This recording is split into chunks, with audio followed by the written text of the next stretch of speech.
छठी माई के जय बोल जय बोल सोनू।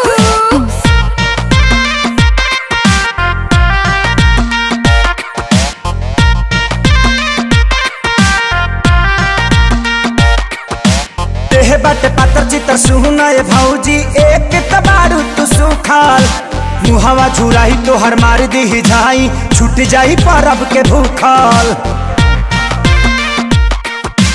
भौजी छठ कर तारू पहिला नया नया बारू तू महिला पूरी न छनाई तो से गोल गोल पूजा पाठ में कहते बुझोल झोल।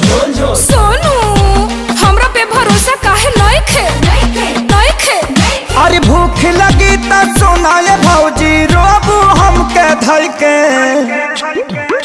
सोनू हमरा पे भरोसा काहे नइखे झूठे मूठे कर तारा हाला भूख के देखाए निर्जाला बात हम कहतानी तोल तो सोनू तू छठी माई के जय बोल जय बोल सोनू